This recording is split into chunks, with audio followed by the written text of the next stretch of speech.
Chief Executive John Lee introduces the theme of tomorrow's policy address.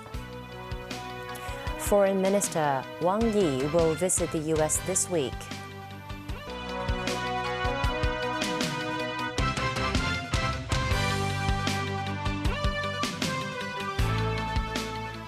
Good evening and welcome.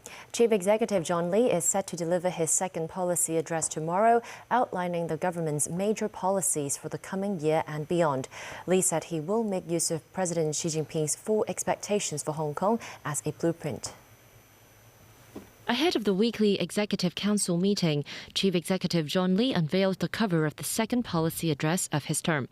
This year, the theme will focus on developing the economy and enhancing people's livelihood. The CE noted he's attended over 40 consultation sessions and talked to the public directly over the past few months.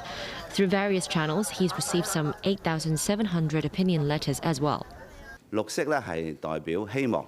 The cover of the policy address is going to be green again, representing life, hope, and harmony. I'd like to symbolize that Hong Kong transitioning from order to prosperity, and using the same color as last year, this represents a continuity. I echo President Xi's 4 musts and 4 expectations for Hong Kong, and that Hong Kong will thrive only if our young people thrive. Meanwhile, as the District Council's nomination period is underway, some aspiring candidates from the Democratic camp said they're unable to garner votes from 3 district committees as required. If they fail to get enough nominations, that means he cannot fulfill his duty as a district councillor, or maybe there is some reservation about his performance, or perhaps there is some doubt as to whether he is really patriotic and loves Hong Kong, and he really upholds the basic law and is loyal to the Hong Kong SAR. And someone who cannot fulfill these requirements is his own problem. He added authorities have already referred around 300 cases to put candidates in touch with members of the 3 district committees, including the lesser-known newcomers. John Lee says it proves the mechanism is working well. A retired man who performed the 2019 protest song Glory to Hong Kong multiple times on his Chinese erhu on the street has been sentenced to 30 days in prison after he was charged with playing an instrument in public places without a permit. He was granted bail. 69-year-old Li Jiexin appeared at the Sha-Tin Magistracy today. He was charged with playing the protest song and raising funds on several occasions in Mong Kok, Tai Wai and Central between August 2021 and September last year. Li admitted to engagement in fundraising activities and playing instruments in public places without prior permission and was convicted of a total of 7 charges. The judge said, owing to the politically charged lyrics of the song, the incident involved issues of national security. Google received 72 requests for takedown from the Hong Kong government in the first half of this year. That's the highest such figure since 2011. The latest Google Transparency Report revealed 3 reasons for the takedown requests, including issues related to national security, right to privacy, and identity theft. A total of 164 searches, including YouTube videos and ads, were involved. The tech giant removed around half of them, citing policy and legal reasons. Content not removed includes protest song Glory to Hong Kong and 5 documentaries featuring the 2019 protest activists. In breaking news, Beijing has dismissed Li Shangfu as Minister of National Defense and Qin Gang as State Councillor. Meanwhile, Foreign Minister Wang Yi will be in Washington for a 3-day visit starting on Thursday at the invitation of U.S. Secretary of State Antony Blinken. China says it hopes to manage differences with the U.S. through communication and to restore healthy bilateral ties. Beijing's Foreign Ministry today confirmed that Foreign Minister Wang Yi will visit the United States from Thursday to Saturday at the invitation of U.S. Secretary of State Antony Blinken. Media reports also said Vice Premier He Lifeng is planning to visit the United States to meet with Treasury Secretary Janet Yellen and Commerce Secretary Gina Raimondo. Mao Ning, spokesperson for the Foreign Ministry, called on the United States to work with China to manage differences and jointly push the bilateral ties back to the track of sound and stable development. The U.S. State Department said the visit is part of ongoing efforts to responsibly manage the U.S.-China relationship and to maintain open channels of communication. It's believed Wang Yi is also scheduled to meet with U.S. National Security Advisor Jake Sullivan. The foreign minister's visit will come just 4 months after Antony Blinken visited China and about 3 weeks ahead of the APEC summit in San Francisco. The latest development is seen as a sign that China-U.S. relations are gradually improving. Wang's visit is also believed to be paving way for a possible meeting between President Xi Jinping and U.S. President Joe Biden during the summit, although so far Beijing has not confirmed if Xi will attend. Separately, Wang Yi has spoken on the phone with the foreign ministers of Israel and Palestine, calling for a ceasefire urgently. Wang said the two-state solution is the only way to resolve the Israel-Palestine situation. He added China is concerned about the escalation of the conflict and that all sides should obey international law and protect the safety of civilians. The death toll from airstrikes on the Gaza Strip keeps rising as Israel continues preparations for an expected ground attack. More than 5,000 Palestinians have reportedly been killed. The United States, meanwhile, said it is sending air defense systems to prevent a regional expansion of the war. Nazvi Karim has more. Injured babies, children, and adults being treated at the Al-Shifa hospital in northern Gaza City. With a capacity for 700 patients, doctors must deal with 5,000 cases, with electricity and medical supplies running low. Another 45,000 people are outside, using the hospital and its surroundings as shelter from Israel's heavy airstrikes. Because they are in the north, none of these people will receive relief from the humanitarian aid supplies trickling into Gaza from Egypt across the Rafah border crossing in the south. Some 60 trucks have already crossed into Gaza. With residents struggling for essential life-saving supplies, United Nations agencies say it is merely a drop in the ocean for 2.3 million people. Israel is intensifying its airstrike on Gaza City and other parts of the north, which they believe are Hamas strongholds. Palestinian health officials say more than 5,000 people have been killed by Israeli bombing, around 2,000 of them children and 1,100 women. As Israel prepares for a ground attack to weed out Hamas, the U.S. says it will support Israel with air defense systems while also trying to minimize the human toll inside Gaza. We've also seen over the course of the last few days an uptick in rocket and drone attacks by Iranian-backed proxy groups against military bases housing U.S. personnel in Iraq and Syria.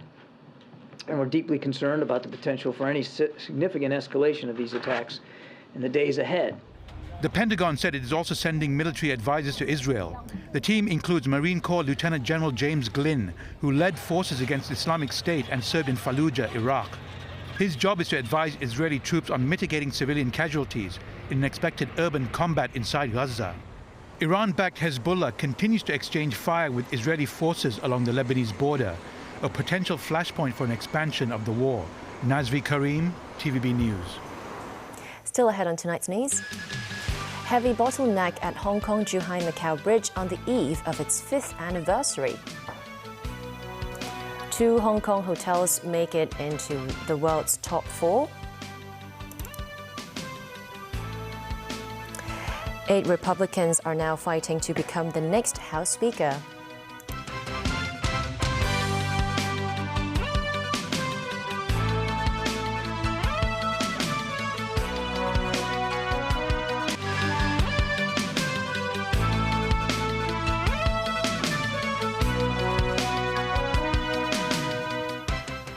Welcome back to TVB News. Cars were stuck for several hours on the Hong Kong-Zhuhai-Macau Bridge last night. The frustrating scenes took place on the eve of its 5th anniversary as travellers returned from the mainland following the long weekend. Timothy Lee tells us more. The bottleneck situation at the Zhuhai's Gongbei port was posted on social media by motorists. Some had to wait for 2 hours just to make their way to the passenger clearance building. Vehicles were ordered by the boundary crossing facility personnel to queue around the nearby parking lot. Many didn't reach home until midnight. Hong Kong Automobile Association Life Honorary Chairman Ringo Lee said the lack of clearance channels was among the main causes of the heavy traffic. He added increasing the flexibility and opening of more channels will help smooth the cross-border process. Regarding the number of departures during the Chongyang Festival long weekend, the Immigration Department recorded around 1 million residents entering the mainland via land and sea.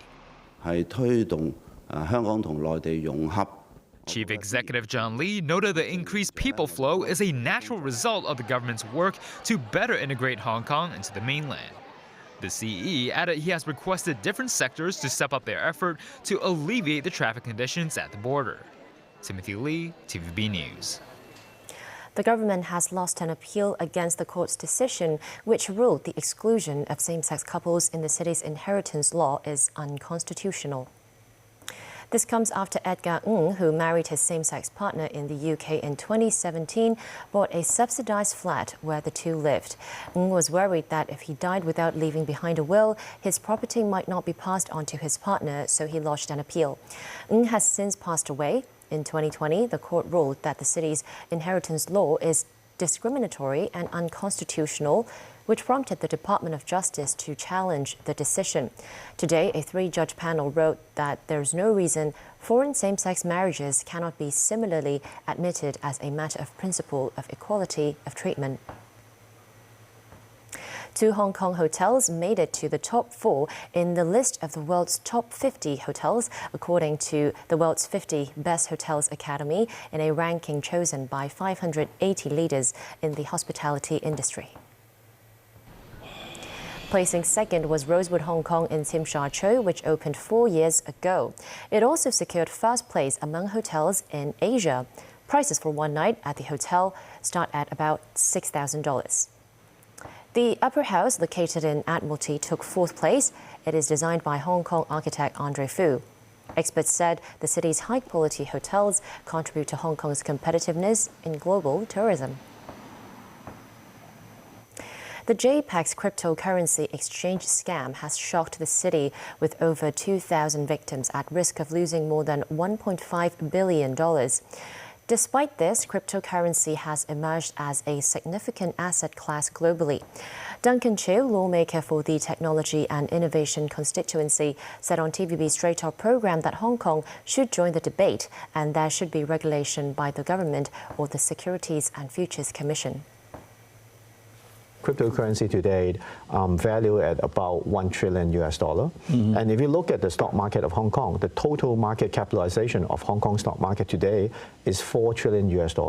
So that is a huge market, and you see a lot of people participating in that, but the guideline is still not there. The thing is, for Hong Kong, if we want to remain as a financial center, we should maybe join the debate and look at how things evolve, and maybe it could be a huge market in the future. Then we should actually be the first to legislate it and let people know, okay, how to do it legally, heavily, and let the technology and the digital asset market grow. Turkey's President Tayyip Erdogan has submitted the formal documents to the country's parliament to approve Sweden's NATO membership. Turkey was initially skeptical over Sweden's accession because they say the Scandinavian country is too soft on PKK militants. Hungary is the only other member not to agree to Sweden joining yet, but it is thought they will follow suit once Turkey agrees. Sweden has pushed to join NATO since Russia's invasion of Ukraine. A veteran diplomat and expert on U.S. affairs, Kenji Kanasugi, will be Japan's next ambassador to China. Unlike tradition, the 64-year-old ambassador to Indonesia is not a member of the so-called China School of Diplomats who received Chinese language training. Tokyo hopes Kanasugi can help to stabilize relations with Beijing, which has been strained over a number of issues. The Republican Party in the U.S. will continue to find a Speaker of the House of Representatives today. 8 new candidates have stepped forward to try to get the gavel after 3 weeks of gridlock. David Garrett with more. Day 20 without a speaker, and the Republicans are going back to the start again. They pushed the reset button last week. Okay, they're starting again. In other words, the logical successor to McCarthy, who was Steve Scalise, couldn't make it. The person who was most representative of the far right of the Republican caucus, he couldn't make it. It took him 3 ballots and he couldn't make it. So now they're back to square one. Square one, but 8 candidates campaigning to get 217 Republican votes. Look, my pitch is very simple. This is going to be a process where it's member-driven, not speaker-driven. We need to get back to work, secure our border, fund our government responsibly. I didn't get in this to come in second or to lose, but I think I bring a different kind of background. Spending 25 years bringing organizations together. The all-male list is a diverse bunch. A former McDonald's restaurant owner, an ex-hockey coach, lawyers. Some may benefit from an endorsement from Donald Trump, but even the former president's blessing did not help Jim Jordan, who tried and failed last week.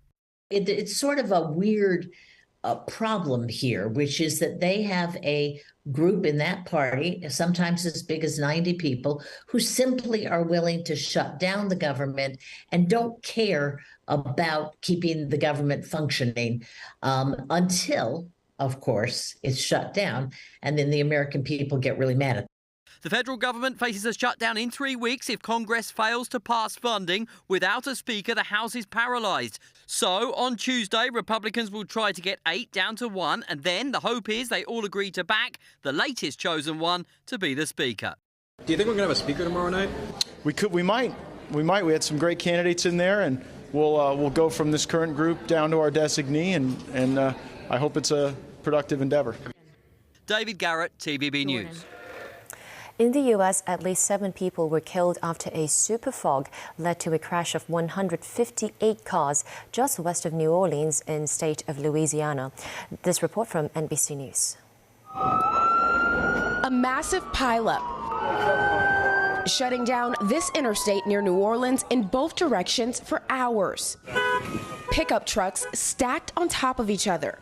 At least 2 18-wheelers erupting in flames. For miles, look at it. It's crazy. This was the scene on Interstate 55. At least 21 people were taken to the hospital, including 3 in critical condition, according to hospital officials. This is a very demanding scene. This is a taxing scene for our first responders. The cause of the 100-car wreck, likely a combination of dense fog and smoke from at least 3 wildfires burning in Louisiana that reduced visibility in the area to near zero. It's known as a super fog. Superfog is when you have foggy conditions near a fire. We get the water droplets on all the debris that's in the air from the fire, and that makes the smoke even more dense. And the fog's so thick, it's horrendous for travel, sometimes down to zero visibility. That fog has now lifted, but tonight many are still recovering from a crash unlike anything they'd seen before. Look at this. Priscilla Thompson, NBC News. The world's oldest dog has died.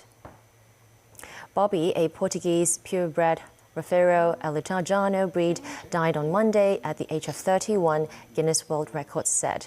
He lived for 31 years and 165 days, breaking a record held since 1939 by an Australian cattle dog. Bobby spent his entire life in a village in central Portugal. His owner, Leonel Costa, attributed his longevity to a number of factors, including living in peace in the countryside, never having been chained up or kept on a leash, and eating human food.